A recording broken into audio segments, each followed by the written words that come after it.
Hello student, सभी को नमस्कार, जय श्री कृष्ण, राधे राधे। मैं उर्मित गौड़ आपके लिए लेके आया हूं फिजिक्स के बहुत ही अच्छे पीवाईक्यू जो बहुत ही इंटरेस्टिंग होंगे और जिसे सोल्व करने में बड़ा ही मजा आएगा। आइए अपने क्वेश्चन की तरफ चलते हैं। हमारा क्वेश्चन क्या है, देखिए क्वेश्चन में क्या गया है कि a car has an initial velocity of 12 metre per second and is brought to rest over a distance of 45 metre. The acceleration of the car is, कि एक कार का प्रारंभिक वेग कितना है, 12 मीटर पर सेकंड है और इसे 45 मीटर की दूरी पर विराम अवस्था में लाया जाता है। कार का त्वरण है। अब देखो यहां पे जब भी ऐसे क्वेश्चन की बात करी जाती है तो हमें यह देखना होता है कि जो कार है क्या वो विराम अवस्था से शुरू हुई है, रेस्ट से शुरू हुई है या ऑलरेडी पहले चल रही है ना। ये देखेंगे तो उसमें क्या कहा है उसने कि a car has an initial velocity of 12 metre per second. तो इसका मतलब अब की बार वो चल रहा है। इनिशियल वेलोसिटी क्या है उसकी, 12 मीटर पर सेकंड। इसका मतलब हमने कार को चलते हुए देखा है, उसने रेस्ट से स्टार्ट नहीं करा, क्योंकि जब भी वो रेस्ट से बात करता है तो इनिशियल वेलोसिटी उसके इसमें 0 लेते हैं। लेकिन यहां पे इनिशियल वेलोसिटी कितनी दी है उसने, 12 मीटर पर सेकंड। तो इनिशियल वेलोसिटी कितनी है, इनिशियल वेलोसिटी कितनी है, 12 metre per second. Initial velocity को किससे लिखते हैं, u से, फाइनल वेलोसिटी को v से। तो u कितना गिवन है, 12 मीटर पर सेकंड। ठीक है, अब उसने कहा कि 45 मीटर की दूरी पर विरामावस्था में लाया जाता है, मतलब उसे रुकने तक में उसने कितनी डिस्टेंस कवर करी है, 45 मीटर। कितनी दूरी चला है वो, 45 मीटर। तो दूरी कितनी होती है हमारी s, तो s कितना चला है वो, 45 मीटर। s कितना चला है, 45 मीटर। अब एक बात बताओ बच्चों, जब उसे वो कह रहा है लास्ट में जाके काय में आ गया वो, विराम अवस्था में, तो जब वो विराम अवस्था में आया तो जो फाइनल वेलोसिटी है, जो अंतिम वेग है, वो कितना हो गया होगा, 0 हो जाएगा ना। तो फाइनल वेलोसिटी इस केस में कितनी हो जाएगी, 0।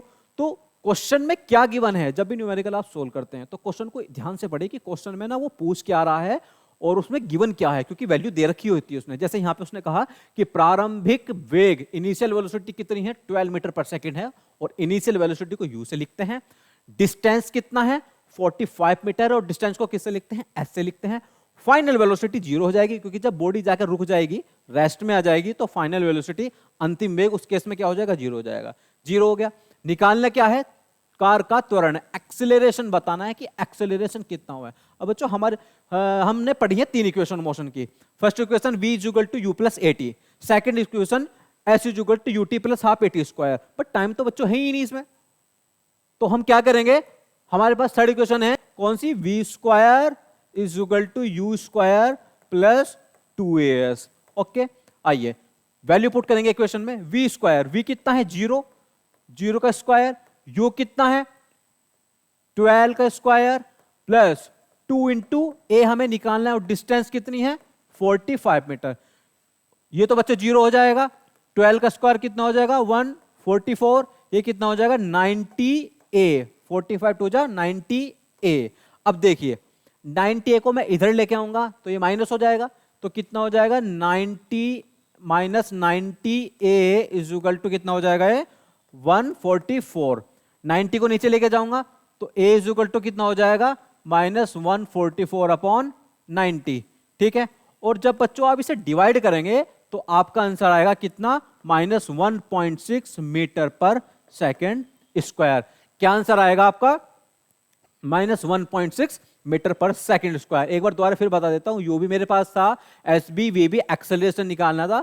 थर्ड इक्वेशन हमने थर्ड इक्वेशन ऑफ मोशन को यूज करा, क्या है, v is equal to u square, v square is equal to u square plus के 2as। v हमारे पास था 0, u कितना गिवन था, 12 का स्क्वायर कितना होगा, 144। ठीक है ना, a निकालना था, s कितनी थी, डिस्टेंस कितनी थी, 45 मीटर। वैल्यू पुट करी 90a, इसे इधर लेके आऊंगा तो ये माइनस का हो जाएगा। ठीक है, इसके नीचे लेके जाऊंगा 144 के, तो 90 से डिवाइड करूंगा तो आंसर कितना आ जाएगा, minus 1.6 metre per second square. तो इसका जो ऑप्शन है वो कौन सा सही है, सी ऑप्शन इसका बिल्कुल करेक्ट है। ठीक है, ऐसे ही अच्छे क्वेश्चन, ऐसे ही अच्छे कॉन्सेप्ट सीखने के लिए आप एग्जाम यात्री चैनल को फॉलो करिए और हमारे साथ बने रहिए। जय हिंद, जय भारत।